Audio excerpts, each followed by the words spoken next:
Aston Martin compte les jours jusqu'à temps que Adrien Newey commence son nouveau rôle de partenaire technique principal le lundi 3 mars. Le virtuose du design en F1 a quitté Red Bull l'année dernière après que sa relation avec Christian Horner se soit détériorée, marquant une période tumultueuse pour l'équipe. Tout le monde s'attend à ce que son impact et celui de la nouvelle usine à Silverstone se fassent sentir en 2026, mais Fernando Alonso a laissé entendre que cet impact pourrait se faire sentir plus tôt. Lance Stroll a également réagi aux rumeurs concernant son avenir en Formule 1, alors que des liens entre Max Verstappen et Aston Martin se renforcent. Aujourd'hui, je vais tout couvrir, alors ne partez pas et n'hésitez pas à vous abonner, à mettre un petit pouce bleu et surtout à me dire dans les commentaires votre avis sur ce potentiel changement.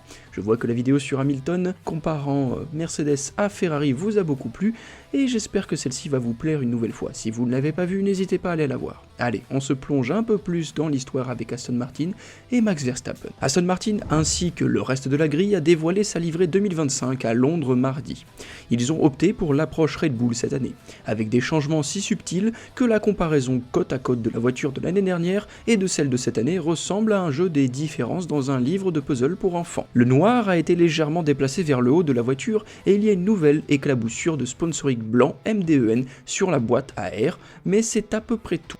A mon avis, toute réduction de cette couleur verte métallique sur la voiture est une régression. Revenons à l'époque des livrées F1 colorées. Bien que la livrée soit une régression par rapport à l'année dernière, le personnel de l'équipe est certainement une amélioration.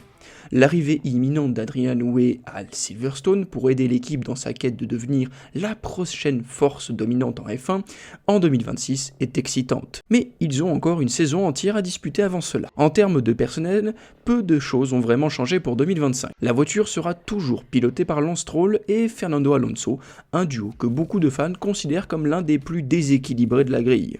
Stroll a terminé 2024 à la 13e place, derrière un Haas et une Alpine, et n'a jamais semblé menacer le top 10 lors de la seconde moitié de la saison. Son échouage dans le gravier lors du tour de formation au Brésil a été une énorme bourde et probablement le moment le plus mémorable de sa saison. En fin de compte, il a marqué environ un tiers des points de son coéquipier, double champion du monde. Un ratio de points pire que celui de Pérez par rapport à Verstappen. Les mauvaises performances et l'apathie générale envers la Formule 1 ont conduit beaucoup à se demander s'il voulait vraiment être dans le sport. Son attitude était souvent comparée à celle d'un enfant traîné à l'entraînement de football un dimanche matin. Alors que les performances de Stroll continuent de décevoir par rapport à son coéquipier, plusieurs rumeurs sur son avenir ont émergé. La plus crédible est apparue l'année dernière avec Aston Martin lançant une équipe pour le championnat du monde d'endurance avec leur incroyable Valkyrie en tête dans la catégorie Hypercar. Beaucoup pensaient que Stroll pourrait faire le passage à cette série au lieu de la Formule 1. La compétition en VEC est toujours féroce, avec un grand nombre d'anciens pilotes de F1 occupant des sièges dans la catégorie Hypercar. Mais c'est un petit pas en arrière par rapport à l'accumulation de talents incroyables que la F1 attire. Ce qui signifie que Lance pourrait y trouver plus de succès. La rumeur de l'année précédente était encore plus étrange. Pendant l'été 2023, une rumeur bizarre a gagné du terrain selon laquelle il pourrait quitter Aston Martin pour poursuivre une carrière de tennis. Ces rumeurs faisaient référence à une prédiction audacieuse de David Croft dans un épisode de podcast Sky F1. J'ai le sentiment qu'en 1 an et demi, Lance Stroll disputera sa dernière saison en Formule 1 et fera autre chose. Je ne pense pas que la Formule 1 soit un sport dans lequel il voulait s'engager quand il était plus jeune. Il était un immense talent de tennis, l'un des meilleurs jeunes au Canada de l'époque. Je me demande s'il ne va pas aller faire quelque chose d'autre qui le comble davantage et lui apporte plus d'excitation. C'était une prédiction hilarante, bien qu'irrespectueuse de l'avenir de Lance Stroll, d'imaginer qu'après des années de dévouement au sport automobile, le jeune homme de 26 ans pourrait aller rivaliser au plus haut niveau du tennis contre des professionnels qui ont passé toute leur vie à s'entraîner. Cependant, on pouvait comprendre d'où venait Crofty. Lance n'était pas content. Mais nous y voilà, 1 an et demi plus tard, et contrairement à ce que Croft avait prédit, Lance est toujours là. Et selon le pilote canadien, sa carrière de tennis n'a jamais décollé. Faites attention, ne croyez pas tout ce que vous lisez, a déclaré Stroll dans le podcast Fast and Curious. Non, je ne suis pas vraiment pas bon au tennis. Quelqu'un a inventé ça, je ne sais pas comment cette rumeur a commencé. J'ai toujours grandi en pratiquant beaucoup de sport, c'est sûr, mais il disait que j'allais être sur le circuit ATP World Tennis Tour. Et est-ce que je suis assez bon pour ça? Non. Bien que Lance soit engagé pour la saison 2025, les rumeurs sur sa place en Formule 1 continuent et vont continuer. Avec Newey dans l'équipe et Honda arrivant en tant que fournisseur de moteurs, les aspirations compétitives de l'équipe doivent éventuellement remettre en question la place de Lance. Le remplaçant présumé a toujours été Max Verstappen. Avec le budget apparemment illimité de l'équipe Aston Martin, soutenu par l'Arabie Saoudite, ils peuvent dépenser beaucoup plus pour les pilotes, leur salaire n'étant pas inclus dans le plafond budgétaire. Avec l'emprise compétitive de Red Bull sur le sport s'affaiblissant tout au long de 2024, des préoccupations sérieuses concernant l'état de leur projet moteur pour 2026 et Verstappen semblant parfois mécontent de Christian Horner, il y a des questions valables sur le fait que Max voudrait continuer avec l'équipe au-delà de la fin de cette saison. Dans un développement intéressant cette semaine, Verstappen a établi une relation commerciale avec Aston Martin. Le Van Hoff Racing de Stéphane est sur le point de lancer un programme GT3 en 2025 et le champion du monde en titre a choisi l'Aston Martin Vantage comme voiture pour son équipe. Bien sûr, il serait très facile d'en lire beaucoup trop, d'autant plus que Red Bull n'a pas de voiture que Max pourrait utiliser pour l'équipe de toute façon. Mais c'est une relation de travail et un signe que les deux parties discutent. Max lui-même a été très clair sur le fait que l'arrangement est purement professionnel pour l'instant, bien qu'il ne dirait probablement pas le contraire si c'était autre chose. Le seul contact que j'ai eu avec eux concernait la GT3, a déclaré Max. Il n'y a pas grand chose à dire vraiment, mais ce n'est pas moi personnellement qui conduis et je lance ma propre équipe cette année.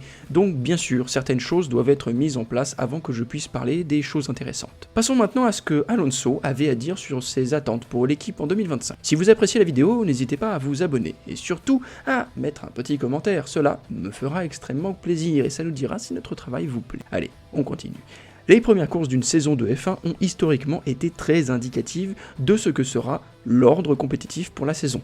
Avec les équipes sans plafond budgétaire pouvant développer leur voiture comme elles le souhaitent, les meilleures équipes restaient généralement au sommet grâce à la simple force de l'argent.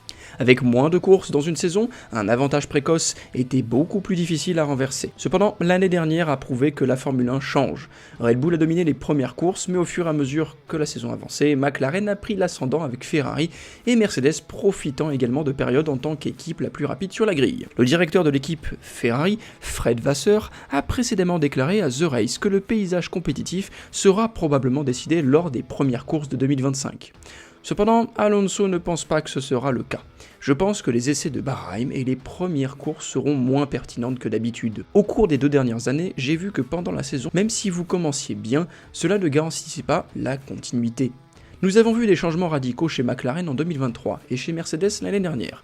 Si l'équipe trouve la clé lors de la 9e course, la saison est si longue qu'il reste beaucoup à résoudre jusqu'à la 24e course. Donc je prends les choses un peu plus calmement pour aborder la pré-saison. Cela pourrait être un indicateur qu'Aston Martin prévoit de passer au moins le premier trimestre de la saison à se concentrer sur les réglementations actuelles plutôt que de se tourner vers 2026, ce qui pourrait leur valoir quelques podiums et peut-être, juste peut-être, une voiture en course pour Alonso. Pensez-vous qu'Aston Martin pourrait être la surprise de 2025 ?